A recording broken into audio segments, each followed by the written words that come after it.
Hello दोस्तों, CBSE ने 12वीं क्लास बोर्ड परीक्षा के क्वेश्चनों में 50% कॉम्पिटेंसी सवाल पूछना अनिवार्य कर दिया है नई शिक्षा नीति 2020 के तहत।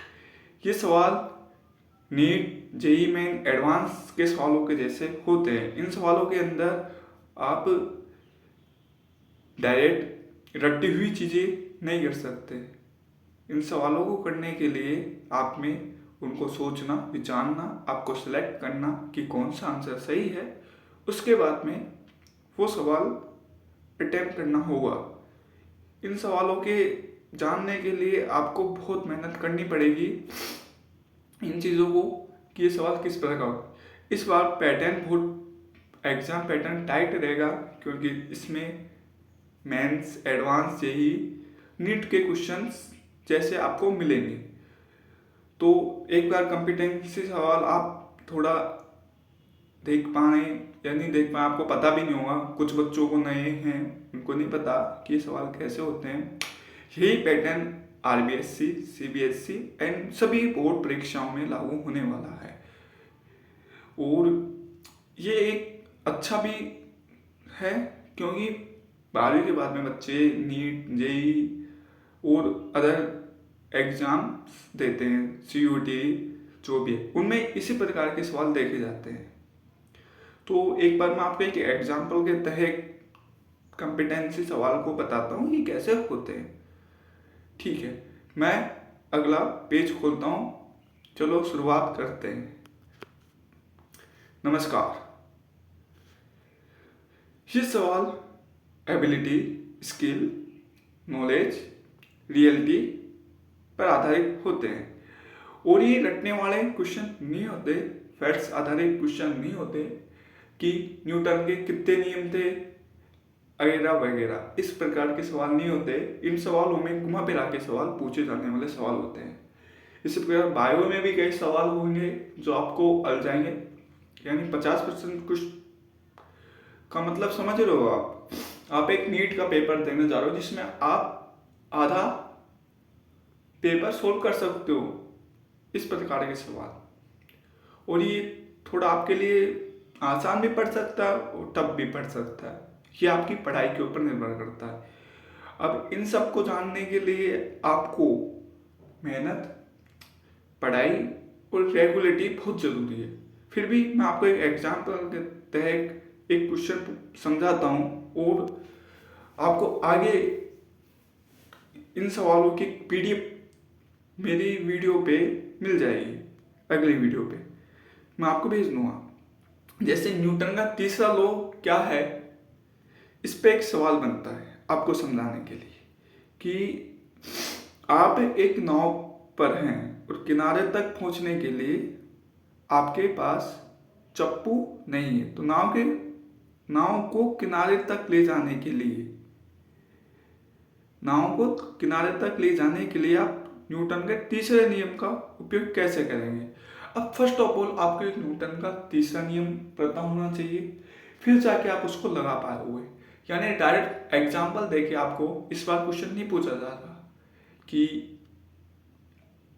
ये कौन सा नियम है, स्थायित्व का नियम है, क्रिया प्रतिक्रिया नियम है, संवेग का नियम है, कि आपको ये जगह क्वेश्चन नहीं पूछा जा रहा, आपको घुमा के क्वेश्चन पूछा जा रहा है। सवाल वही होंगे, सिलेबस में होगा, पर क्वेश्चन अलग होंगे। और ऐसे सवालों को निकालने के लिए आपको बहुत मेहनत करनी पड़ेगी। और ये 2020 नई शिक्षा नीति के अनुसार, और ये पैटर्न हर साल चेंज होता रहेगा, इसका लेवल बढ़ता रहेगा, इस पेपर का, इसकी टफनेस बढ़ती रहेगी। और आपको इसके मॉड्यूल्स अभी सीबीएसई ने नहीं दिए हैं, पर यह है कि मैं आपको इन क्वेश्चनों के पीडीएफ्स बना के दे दूंगा हर चैप्टर वाइज, जो मुझे लगेगा जो क्वेश्चन रियल में आपके एग्जाम में आने लायक होंगे। अब बात हुई ये आपकी मेन एग्जाम की। उसके बाद में सामान्य परीक्षा राज्यों में 9वीं से 12वीं अर्धवार्षिक परीक्षा 20 नवंबर से शुरू है।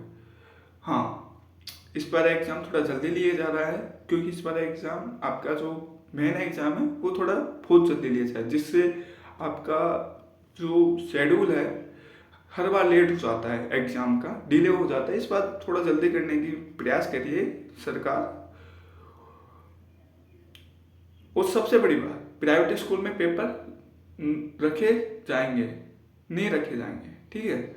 उसके बाद में एक और न्यूज आई आईबीएससी राजस्थान बोर्ड की तरफ से, अगले सत्र सेकेंडरी की वर्ष में 2 बार लेगा परीक्षा, यानी आपकी 2 बार एग्जाम्स होंगी। तो चलो अच्छा है, जो बच्चे इस साल वो एक बार एग्जाम देके निकल जाएंगे। जैसे मेन बोर्ड होती है और एक स्कूल में बोर्ड लेते हैं ना एग्जाम से पहले, उस प्रकार की एक एग्जाम और होगी आपकी, और उनका दोनों कनेक्टिविटी के अनुसार आपका रिजल्ट आएगा।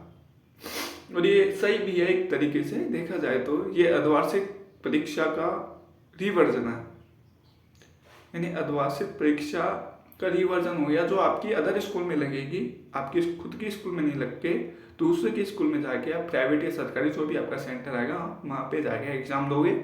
और ये आरबीएससी की सबसे बड़ी और सबसे अच्छी चीज़ मानी जाती है कि वो चीज़ों को, पैटर्न को समय के साथ बदलाव करता है, और ये सही भी है एक तरीके से देखा जाए तो, ठीक है। अब नई शिक्षा नीति के अनुसार 12वीं में आधे सवाल कौशल के मॉड्यूल ही नहीं है। जो मैंने आपको बताया ना, ये जो कॉम्पिटेंसी सवाल, ये कौशल पूर्ण सवाल है, यानी कि मॉड्यूल से भी आए ही नहीं। सबसे बड़ी तो ना सीबीएसई में ना आरबीएसई में है, तो आपको अभी के लिए क्या चीज़ करनी, आपको नीट, जेई, कोई मैथ का स्टूडेंट है तो जेई एडवांस, इनके सवाल जो आपके थोड़े टफ नहीं, ज़्यादा टफ क्वेश्चंस नहीं, नॉर्मल क्वेश्चन जो आपको लगते हैं कि हाँ यार घुमा के इसी भी में क्वेश्चन पूछे, जो आप देख के एक बार में आंसर कर देते हो, वो आपकी सीबीएसई, आरबीएसई, अन्य बोर्डों के लिए बहुत इजी क्वेश्चन बन जाते हैं। और यही बात है, आप इन सवालों को पढ़िए, तैयारी करें। बेस्ट ऑफ लक, अगली वीडियो में मिलते हैं, ठीक है, बाय।